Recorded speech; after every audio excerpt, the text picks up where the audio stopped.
तो देखिए, लोकसभा चुनाव के दूसरे चरण का मतदान शुरू हो चुका है। 13 राज्यों की 88 सीटों पर वोटिंग। शाम 6 बजे तक डाले जाएंगे वोट। संवेदनशील बूथों पर सुरक्षा के कड़े इंतजाम भी किए गए हैं। 4 जून को होगी वोटों की गिनती। तो आज दूसरा चरण, शाम 6 बजे तक वोटिंग होगी। सुबह 7 बजे से शाम 6 बजे तक वोट डाले जाएंगे और ऐसे में संवेदनशील बूथों पर सुरक्षा के कड़े इंतजाम भी किए गए हैं। 4 जून को नतीजे आएंगे। तो देखिए, आज 12 राज्य, एक केंद्र शासित प्रदेश की 88 सीटों पर वोटिंग होगी और ऐसे में लगातार लोगों को जागरूक किया जा रहा है। लोकसभा चुनाव का सबसे सॉलिड कवरेज, दूसरा चरण, चप्पे चप्पे पर भारत एक्सप्रेस की नजर। और देखिए, 88 सीट, 88 रिपोर्टर हैं जो पल पल की अपडेट आप तक पहुंचाएंगे। आज दूसरा चरण है लोकसभा चुनाव का और सुबह 7 बजे से वोटिंग होगी। और वहीं आपको ये भी बता दें कि 6 बजे तक, 7 बजे से 6 बजे तक वोट डाले जाएंगे। वहीं तमाम तस्वीरें भी सामने निकलकर आनी शुरू हो गई हैं। प्रमुख चेहरे कौन कौन से हैं, ये भी हम आपको ग्राफिक्स के जरिए बता रहे हैं। दूसरे चरण के ये दिग्गज: राहुल गांधी, शशि थरूर, एचडी कुमारस्वामी, हेमा मालिनी, मथुरा से उम्मीदवार अरुण गोविल, बीजेपी प्रत्याशी, मेरठ से उम्मीदवार पप्पू यादव, पूर्णिया सीट से निर्दलीय उम्मीदवार। तो वहीं देखिए, यदुवीर वाडियार, बीजेपी उम्मीदवार मैसूर से, ये प्रमुख चेहरे। सुकांत मजुमदार, बीजेपी उम्मीदवार बालूर घाट से। तो वहीं वैभव गहलोत, कांग्रेस के प्रत्याशी, और राजीव चंद्रशेखर तिरुवनंतपुरम से चुनावी मैदान में। ओम बिरला कोटा लोकसभा सीट से चुनावी मैदान में और गजेंद्र सिंह शेखावत जोधपुर से चुनाव लड़ रहे हैं। तो मंसूर अली खान, कांग्रेस नेता, बेंगलुरु से चुनावी मैदान में उतारे गए हैं। तेजस्वी सूर्या और भूपेश बघेल, ये तमाम दिग्गज जिनकी किस्मत का फैसला दूसरे चरण में होगा। और देखिए, दूसरा चरण कहां कहां, कितनी कितनी सीटों पर चुनाव हो रहा है, ये भी हम आपको मैप के जरिए बता रहे हैं। केरल की 20 सीट पर, कर्नाटक की 14 सीट पर, राजस्थान की 13, यूपी की 8, महाराष्ट्र की 8, एमपी की 6 सीट पर चुनाव होगा। असम की 5, बिहार की 5 और पश्चिम बंगाल की 3 सीटों पर, छत्तीसगढ़ की 3 सीट पर, मणिपुर की 1 सीट पर और जम्मू कश्मीर की 1 सीट पर, साथ ही त्रिपुरा की 1 सीट पर वहां पर चुनाव आज संपन्न होगा।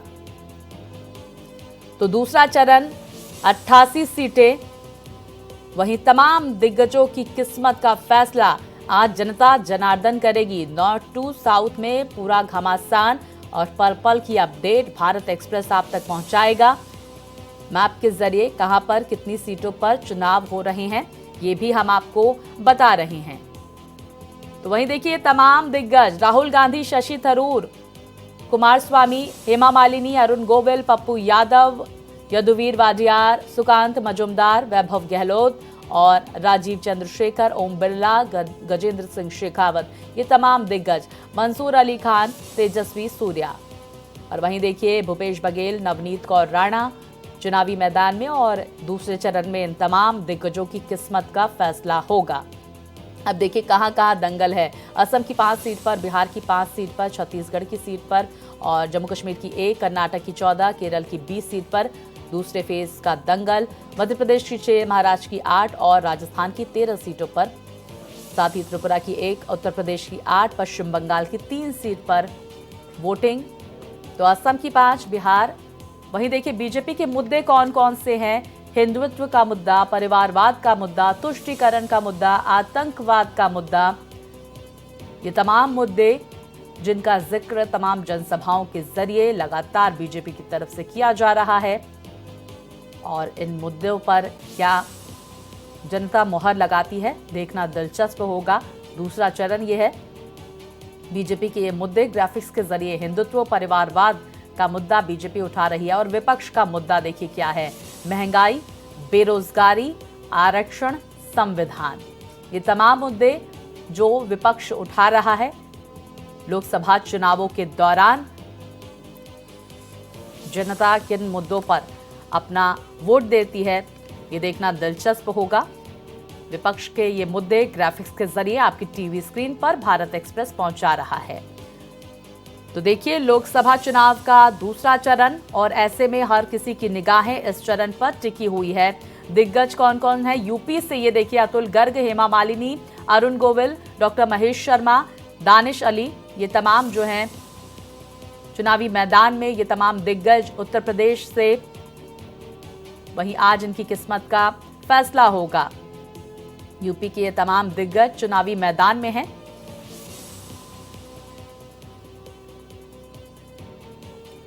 और देखिए, पल पल की अपडेट बताने के लिए तमाम पोलिंग बूथ्स में किस तरह की तस्वीरें सामने निकल कर आ रही हैं। मेरे तमाम सहयोगी मेरे साथ जुड़ गए हैं। मुंबई से अभिषेक पांडे जुड़ गए हैं, लखनऊ से देवेंदु राय और गाजियाबाद से हमारे साथ संवाददाता प्रशांत जुड़ गए हैं। प्रशांत, सबसे पहले मैं आपके पास आऊंगी। गाजियाबाद सीट इस बार वीके सिंह का टिकट काट कर अतुल गर्ग को चुनावी मैदान में उतारा गया है। किस तरह का मुकाबला आप देख रहे हैं, साथ ही पोलिंग बूथ से किस तरह की तस्वीरें सामने निकल कर आ रही हैं? जी बिल्कुल स्वाति, देखिए आपको बता दूं कि इस वक्त पुलिस लाइन जो गाजियाबाद की है उसमें ही एक बूथ बना हुआ है। हालांकि अभी धीरे धीरे लोगों की जो संख्या है वो बढ़ने लगी है। अभी क्योंकि 7 बजे से वोटिंग शुरू है, तो अभी 7 बज के कुछ ही मिनट हुए हैं, तो लोग जो है अपना जो नाम है वो उन्होंने लिस्ट में देखना शुरू कर दिया है और अपनी पर्चियां लेनी शुरू कर दी है। उसके बाद वो आगे बढ़ेंगे, बूथ में अपने मत का प्रयोग करेंगे। अमूमन देखा जाता है कि जो ये क्षेत्र है, जितने शहरी इलाके हैं, वहाँ पर जो वोटिंग संख्या होती है काफ़ी अच्छी मानी जाती है और अच्छे जो परसेंट है वो होती है। पिछले साल की अगर बात करें तो 2014 और 19 के बीच में करीबन 1% वोट ऐसा रहा था कि जो कम पड़ा था, यानी कि 2019 में वोटिंग कम हुई थी 2014 के मुकाबले। लेकिन उसके बावजूद भी जनरल वीके सिंह की अगर आज के स्थिति के हिसाब से कांग्रेस के उम्मीदवार की अंतर देखें उनकी जीत का, तो करीब 8 लाख वोटों का अंतर था। और जो दूसरे नंबर पर रहे थे सुरेश बंसल, उनके बीच में और जनरल वीके सिंह में 5 लाख वोटों का अंतर था। तो एक तरह से आप इसको कह सकते हैं स्वाति की ट्रेडिशनल सीट ये एक तरह से गाजियाबाद जो है बीजेपी की बनती जा रही है। हालांकि 5 बार जो है कांग्रेस के सांसद भी यहां से चुनकर आ चुके हैं, लेकिन इस बार कहीं ना कहीं नाराजगी ठाकुर समुदाय में देखने को जरूर मिली है, क्योंकि जनरल वीके सिंह जो 2 बार के यहां से सांसद हैं, केंद्र में मंत्री रहे, उनका टिकट काट दिया गया। और स्थानीय विधायक, शहर के जो विधायक हैं अतुल गर्ग, जो पूर्व में स्वास्थ्य मंत्री भी थे उत्तर प्रदेश के, उनको टिकट दिया। तो एक जो क्षत्रिय समाज है, जो ठाकुर समाज है, उसमें कहीं ना कहीं नाराजगी है कि उनका टिकट काट के उनको क्यों दिया गया, या किसी ठाकुर को दिया जाता, किसी और अन्य व्यक्ति को दिया जाता। लेकिन अभी जो समीकरण बता रहे हैं स्वाति, करीब 30 लाख मतदाता ये गाजियाबाद लोकसभा सीट पर है, जिसमें से 19 लाख पुरुष बताए जाते हैं और 11 लाख के आसपास जो है महिला वोटर है। तो ऐसे में ये माना जाता है कि ट्रेडिशनल सीट होने के नाते बीजेपी की एक सेफ सीट मानी जाती है। अगर प्रधानमंत्री नरेंद्र मोदी की सीट जो वाराणसी को आप छोड़ दें, तो उसके बाद सबसे महत्वपूर्ण जो सीट है वो सबसे सेफ सीट बीजेपी की वो गाजियाबाद मानी जाती है।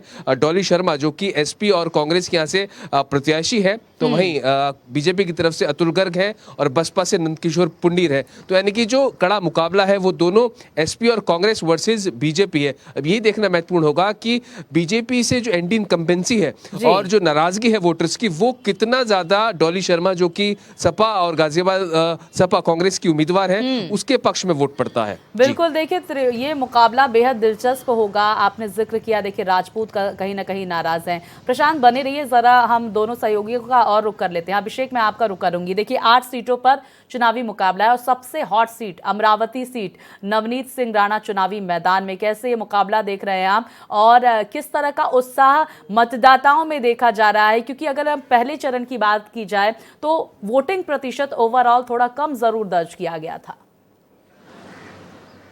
महाराष्ट्र के भीतर पहले चरण के दौरान वोटिंग प्रतिशत कम था, ग्रामीण इलाके में थोड़ा वोटिंग प्रतिशत ज़्यादा था। गढ़चिरौली में सबसे ज़्यादा वोटिंग हुई थी, जबकि नक्सल प्रभावित क्षेत्र था।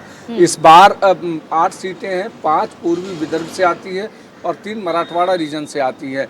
अगर अमरावती की बात करें तो अमरावती में नवनीत कौर राणा जो कि एक्ट्रेस रही हैं, पिछली बार निर्दलीय वहाँ से सांसद चुन के गई हैं, इस बार बीजेपी ने अपने टिकट से उन्हें लड़ाया है। हालांकि उनका मुकाबला वो कांग्रेस के उम्मीदवार से है, बलवंत वानखेड़े से, लेकिन उसके साथ साथ वहाँ पर एक जो एनडीए पार्टनर थे महाराष्ट्र सरकार में, वो फिलहाल उसके बाद नाराज होकर के उन्होंने अपना प्रत्याशी खड़ा कर दिया है।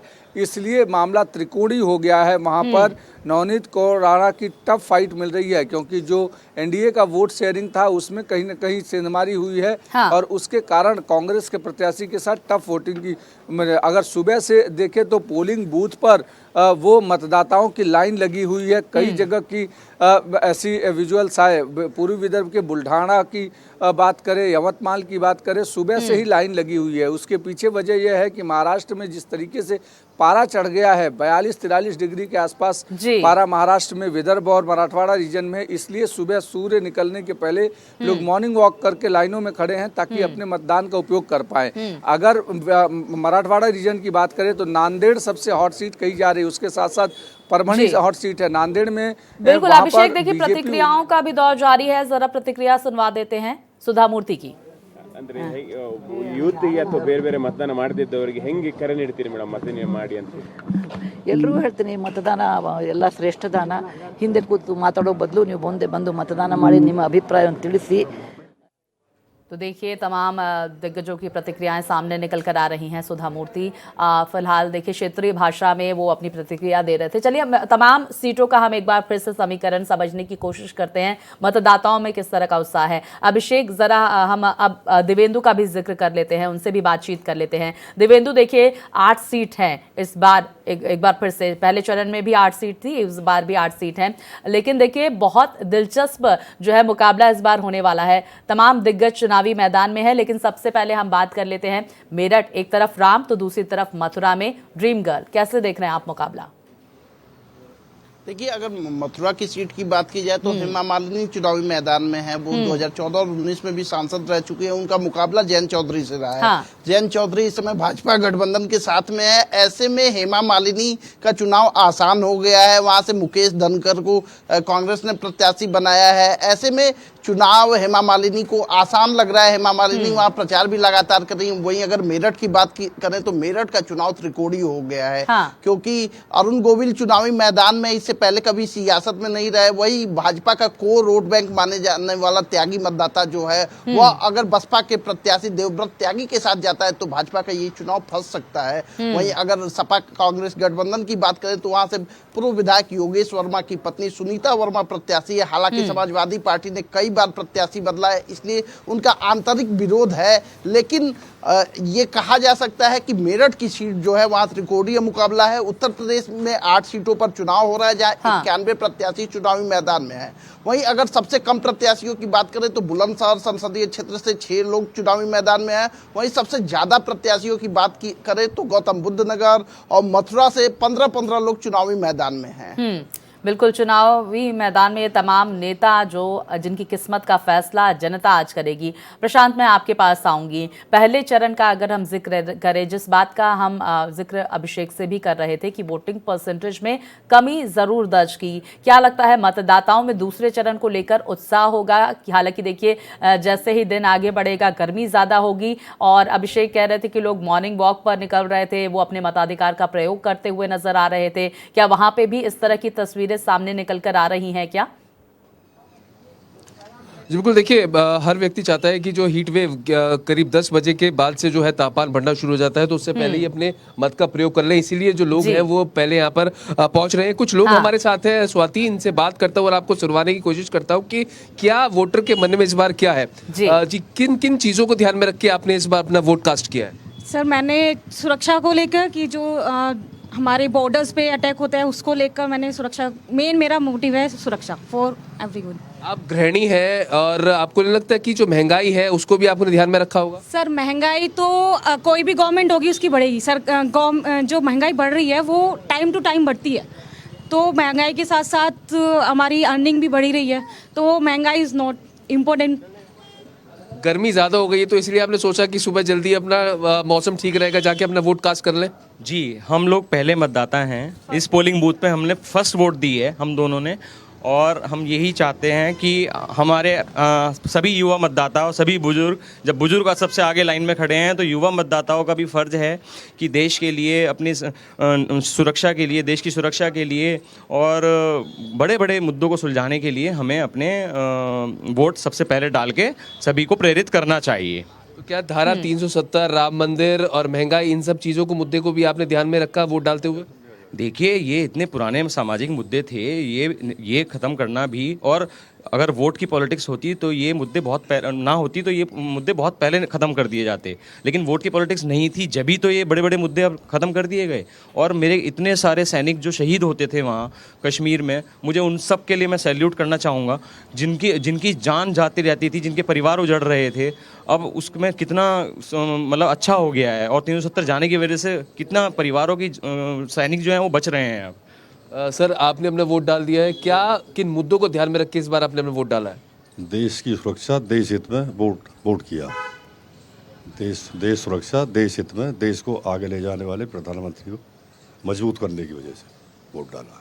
बहुत शुक्रिया बात करने के। तो ये जी, स्वाति आप प्रशांत। जैसे देख सकते हैं हाँ। कि आम जनता है जिनका साफ तौर पर कहना है कि राष्ट्र हित के मुद्दों को ध्यान में रख के अपना वोट डाल रहे हैं। और साथ ही साथ वो जो बात आपने पूछी थी कि 10 बजे के बाद जो है गर्मी जो तापमान है वो धीरे धीरे बढ़ने लगेगा, इसलिए लोग कोशिश कर रहे हैं कि अभी ज्यादा गर्मी नहीं है, ज्यादा सूरज चढ़ा नहीं है, तो आके अपने मत का यहाँ पर प्रयोग कर लें। बिल्कुल, जागरूक मतदाता जिन्होंने अपने मताधिकार का प्रयोग किया, वहां पर लोग जो मौजूद थे उनका ये कहना था कि जो राष्ट्रहित के मुद्दे हैं उन पर वोट करते हुए वो नजर आ रहे थे। अच्छा, मुंबई में अगर बात की जाए, महाराष्ट्र में अगर बात की जाए, तो क्या क्षेत्रीय मुद्दे हावी हो रहे हैं चुनावों के दौरान या फिर राष्ट्रीय मुद्दे?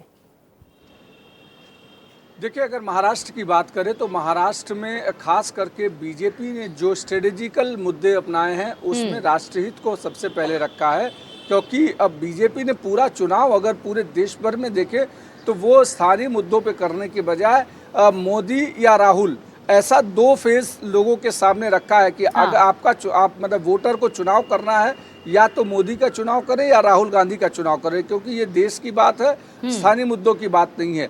हालांकि महाराष्ट्र में स्थानीय पार्टियां बहुत ज़्यादा हैं, बीजेपी और कांग्रेस के अलावा यहाँ पर एकनाथ शिंदे की शिवसेना है, उद्धव ठाकरे की शिवसेना है, शरद पवार की एनसीपी है, अजीत पवार की एनसीपी है, और उसके साथ साथ इस बार के चुनाव में सबसे कड़ी टक्कर अकोला में मिल रही है, जहां प्रकाश अंबेडकर खुद चुनावी मैदान में है, जो भीमराव अंबेडकर के पोते हैं। तो ऐसे में जब संविधान बदलने की बात, संविधान बचाने की बात पूरे देश भर में चल रही है, और जिन्होंने संविधान लिखा है उनके पोते खुद चुनावी मैदान में हैं और उनकी भी सीट फंसती हुई नजर आ रही है। अकोला में प्रकाश अंबेडकर और बीजेपी की तरफ से जो उम्मीदवार हैं और उसके साथ साथ जो कांग्रेस के उम्मीदवार हैं, तीनों लोगों के बीच त्रिकोणीय मुकाबला देखने को मिल रहा है। और वहां पर अब तक की कंडीशन यह है, प्रकाश अंबेडकर के खिलाफ जितना कांग्रेस मजबूती से लड़ेगी उतना बीजेपी की सीट आसान हो जाएगी। तो कहीं न कहीं संविधान बचाने के बजाय प्रकाश अंबेडकर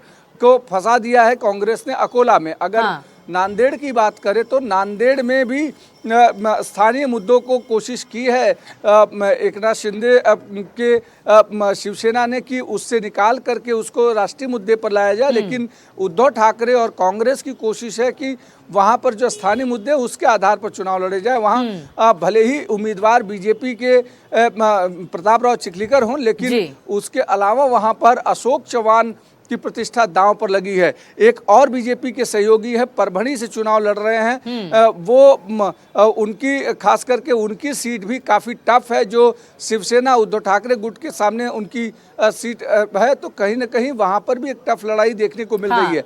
लेकिन वर्धा में थोड़ी सीट आसान बीजेपी की दिख रही है, क्योंकि वर्धा में बीजेपी के उम्मीदवार के सामने उतनी कड़ी फाइट देखने को नहीं मिल रही। तो निश्चित तौर पर जो अलग अलग मुद्दे हैं उसको जो रीजनल पार्टियां हैं उन्होंने रीजनल फोर्सेज, रीजनल मुद्दों को लाने की कोशिश की है। बिल्कुल अभिषेक, आप देखिए किन मुद्दों पर जनता सहमत होती है, किन पर अपना वोट कास्ट करती है या कास्ट कर चुकी है, देखना महत्वपूर्ण होगा। 4 जून को ही ये पता चलेगा। मैं दिवेंदु आपके पास आऊंगी। तमाम मुद्दों का जिक्र किया गया। अच्छा प्रशांत, एक बात का जिक्र कर रहे थे कि अगर पश्चिमी यूपी का हम जिक्र कर लेते हैं तो कहीं ना कहीं राजपूतों में थोड़ा नाराजगी है, और क्या जाटलैंड पर यहाँ पर सेंधमारी करती हुई नजर आएगी बीजेपी, और बाकी पार्टियों का कैसा समीकरण, क्या हाल आप देख रहे हैं? क्योंकि अगर हम 2019 का जिक्र कर लेते हैं, इन 88 सीटों पर तो 52 सीटें बीजेपी के कब्जे में गई थी। इन 8 सीटों की बात की जाए जहां भी मतदान चल रहा है तो उसमें 60 सीटें भारतीय जनता पार्टी जीती थी। अमरोहा की सीट से दानिश अली सांसद हुए थे बसपा के टिकट पर। सपा बसपा गठबंधन था, वहां से कंवर सिंह तंवर प्रत्याशी थे, हार गए थे। इस बार फिर कंवर सिंह तंवर चुनावी मैदान में है। अगर उस सीट की बात की जाए तो बसपा ने ही मुस्लिम कम्युनिटी का प्रत्याशी उतार दिया है। ऐसे में दानिश अली का जो चुनाव है वह फंसता नजर आ रहा है। कंवर सिंह तंवर के लिए राहें आसान हो गई है। लेकिन अगर अलीगढ़ सीट की बात की जाए तो सतीश गौतम प्रत्याशी हैं, वहीं बसपा ने हितेश उपाध्याय बंटी को प्रत्याशी बना दिया है। और जो समाजवादी पार्टी है उसने चौधरी वीरेंद्र सिंह जो पूर्व सांसद है उनको प्रत्याशी बनाया है। ऐसे में वहां मामला त्रिकोणी हो गया। अलीगढ़ का बुलंदशहर का मामला डॉक्टर भोला सिंह की राह आसान लग रही है। हालांकि सियासत में कुछ भी कहा नहीं जा सकता और जो राजपूतों की नाराजगी की बात कही जा रही है वह उसमें यह भी फैक्ट एक है कि जो राजपूत मतदाता है वो अपने जाति के प्रत्याशी के साथ जा सकते हैं। गौतम बुद्ध नगर से और गाजियाबाद से बहुजन समाज पार्टी ने राजपूत प्रत्याशी चुनावी मैदान में उतारा है। ऐसे में यह देखना दिलचस्प होगा कि राजनाथ सिंह जो देश के रक्षा मंत्री है वह गाजियाबाद से सांसद रह चुके हैं और सूबे के मुखिया योगी आदित्यनाथ की कोई जाति नहीं है, क्योंकि संत की कोई जाति नहीं होती है, लेकिन फिर भी राजपूत समाज के लोग उन्हें खुद से जोड़ कर देखते हैं। ऐसे में उनका प्रभाव कितना काम करता है और जो राजपूत मतदाता है वो भारतीय जनता पार्टी के पक्ष में कितना लामबंद हो पाते हैं, यह देखने वाली बात होगी। लेकिन ये सीटें शहरों की है, इसलिए जो अन्य वोटर है वो भारतीय जनता पार्टी के पक्ष में रहते हैं। बिल्कुल, देखते हैं कौन से वोटर किस पार्टी के पक्ष में होते। प्रशांत, मैं आपके पास आऊंगी। जाति का जब जिक्र हुआ है तो उत्तर प्रदेश में जाति जो होती है बहुत महत्वपूर्ण होती है। अगर हम चुनावों का जिक्र करें तो आप तमाम वोटर्स से बात कर रहे थे। आमतौर पे वोटर्स कहते हैं कि हमने जाति के आधार पर वोट नहीं किया है। हमारा विशेष कार्यक्रम चाय पर चर्चा भी है जिसके जरिए हम लगातार जनता से संवाद करते रहते हैं। तमाम रिपोर्ट्स आती हैं तो उसमें ये वोटर्स जरूर कहते हैं कि भले ही तमाम पार्टियों ने जाति के आधार पर, समीकरण के आधार पर यहाँ पर प्रत्याशी चुने हों, लेकिन हम मुद्दों के आधार पर वोटिंग करते हैं। क्या वहां पर लोग ये कहते हुए नजर आ रहे हैं? क्या जाति एक महत्वपूर्ण फैक्टर है उत्तर प्रदेश का अगर हम जिक्र करें तो? जी देखिए, बिल्कुल स्वाति, एक टाइम आपको ध्यान होगा जब बिहार और उत्तर प्रदेश में जाति एक बहुत बड़ा कार्ड हुआ करता था और इसी के आधार पर जो है चुनाव पूरी तरह से उसी चश्मे से देखा जाता था। लेकिन अब जैसे जैसे समय बदला है, 2024 के दशक में हम लोग मौजूद हैं, तो अब कहीं ना कहीं जो शहरी इलाके हैं वो इन सब चीज़ों से ऊपर उठ चुके हैं और नेशनलिज्म, राष्ट्रवाद और साथ ही साथ जो स्थानीय मुद्दे हैं उनको ध्यान में रख के अपना वोट कास्ट करते हैं। देखिए, 3-4 लोगों से हमने जब अभी बात करी तो सभी का फोकस यही था कि ये केंद्र के चुनाव है और स्थानीय मुद्दों के नहीं है, तो हम देश में सुरक्षा कैसी बढ़ी है, विदेश नीतियाँ कैसे अच्छी हुई है, इकोनॉमी कैसे अच्छी हुई है, इन सब चीजों को ध्यान में रखते हुए वोट कास्ट कर रहे हैं, ना कि इन चीजों को ध्यान में रखे कि सड़क नहीं बनी है, नाले नहीं बने हैं या कोई चीज नहीं हुई है। तो इन चीजों को देखते हुए जो राष्ट्रव्यापी मुद्दे हैं उनको ध्यान में रखते हुए वोटर अपना वोट कास्ट कर रहा है, ना कि कोई जाति को ध्यान में रखते हुए। लेकिन हाँ, ये जरूर कहना होगा कि इस बार जो प्रदर्शन रहा है, जो पहला फेस रहा है, उसमें कहीं ना कहीं बीजेपी को हल्का सा एक कह सकते हैं ड्रॉबैक जरूर हुआ है, क्योंकि खासतौर पर जिस तरह से ठाकुर समाज की जो नाराजगी है, चाहे वो संगीत सोम की नाराजगी हो, सुरेश राणा की नाराजगी हो, मुजफ्फरनगर में देखने को मिली, तो उसका भुगतान कहीं ना कहीं संजीव बालियान को करना पड़ेगा। साथ ही साथ गुर्जर समुदाय भी इस वक्त नाराज बताया जा रहा है और खासतौर पर गाजियाबाद में जिस तरह से जो ठाकुरों की जी पप्पू यादव की प्रतिक्रिया सामने निकल कर आ रही है। प्रशांत, जरा वो दर्शकों तक पहुंचा। डर किस बात का? डर लगता तो मधेपुरा सुपौल छोड़ते मुके से। आपको लगता है कोरोना में नहीं डरे? 46 लाख लोग मर गया पटना के बाहर में, और पूरी बिहार की माफियाओं से लड़ने वाला व्यक्ति जो आप जानते हैं हर जगह उसके खिलाफ संघर्ष करने वाला। और पूर्णिया को मैंने हस्तिनापुर की गद्दी छोड़ दी और पूर्णिया को मैंने अपना माँ के रूप में चुन लिया और निर्णय लिया अकेले चलने का। आपको लगता है आज हॉट सीट क्यों है? ये देन है इस पूर्णिया के हर जाति धर्म मजहब के लोगों का। उसने कहा नो नहीं भरा, कोई बीजेपी, कोई नरेंद्र मोदी, कोई नीतीश, कोई लालू, कोई दल नहीं, पप्पू, सिर्फ पप्पू, सिर्फ पप्पू। यहाँ पे 3 दिन कैंप कर रहे थे, बड़ा बवाल हुआ, पूरा देश देखा, क्या मामला? आप खुद देखिए ना, आप उन्हीं को देखिए ना, यहाँ क्या कर रहे थे। 50-60 MLA थे ना, 9 MLC थे ना, सारी जगह 8 जगह, उसके बाद बाय रोड कहाँ नहीं गए।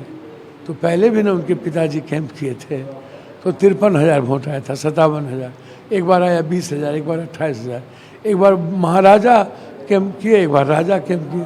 और अपने कोई बहुत अहंकार में रहते हैं। इनको लगता है जो मैं कह दूँ मूर्ख है जनता। सभी लोगों को जनता जनता को मूर्ख समझती है। सब लोग को लगता है पैसे से सब कुछ होता है, जात से ही होता है। मैंने देखा है को no money, no caste, no religion, no Hindu मुसलमान। सर क्या राजपूत, क्या ब्राह्मण, क्या भूमिहार, क्या गंगोत्री, क्या कुशवाहा, क्या मुसलमान, क्या दलित, क्या बैकवर्ड, क्या फॉरवर्ड, क्या सिख, सर सब एवरीवन पप्पू। आपने कहा अभी कुछ देर पहले कि